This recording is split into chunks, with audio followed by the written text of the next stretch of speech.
Hi నమస్కారం. ఒక village లో షూటింగ్ లో ఉన్నాను. అదే ఈ getup. It's very interesting film.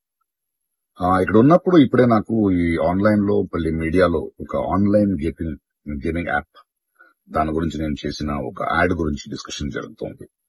అందరినీ ప్రశ్నించి నేను సమాధానం చెప్పాలి కదా, ఎందుకంటే చాలా మంది క్వశ్చన్ చేస్తున్నారు మీరు ఎలా చేస్తారని.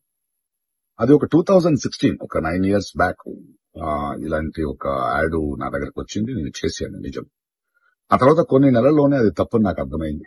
వాళ్ళు మళ్ళీ 2017 లో దాన్ని ఎక్స్టెండ్ చేస్తానంటే, లేదండి ఇది తప్పు, తెలియక చేసేసాను, బట్ చేసేసాను కాబట్టి అగ్రిమెంట్ మీరు దాన్ని రిలీజ్ చేసి తీరాలి, బట్ 2017 నుంచి మీరు వాడకూడదు, నేను రాను అని చెప్పేసి.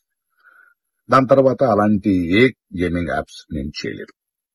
2021 లో కూడా ఆ కంపెనీ ఇంకో కంపెనీకి అమ్మేసి వాళ్ళు దాన్ని ఏదో సోషల్ మీడియా ప్లాట్ఫామ్ లో యూజ్ చేస్తే నేను వాళ్ళకి నోటీసులు, వాళ్ళకి ఈమెయిల్, మళ్ళీ వాట్సాప్ లో పంపించి, లేదండి ఇందులో నేను లేను, ఇది చేయకూడదు, కాంట్రాక్ట్ అయిపోయింది, ఇది తప్పు అని కూడా చెప్పాను. వాళ్ళు ఆపేశారు. ఇప్పుడు అది మళ్ళీ రీక్ అయింది. దానివల్ల ఈ సమాధానం పోలీస్ డిపార్ట్మెంట్ నుంచి నాకు ఇంకా ఇది రాలేదు. వస్తే వాళ్ళకి నేను సమాధానం చెప్తాను, బట్ మీకు సమాధానం చెప్పాల్సింది.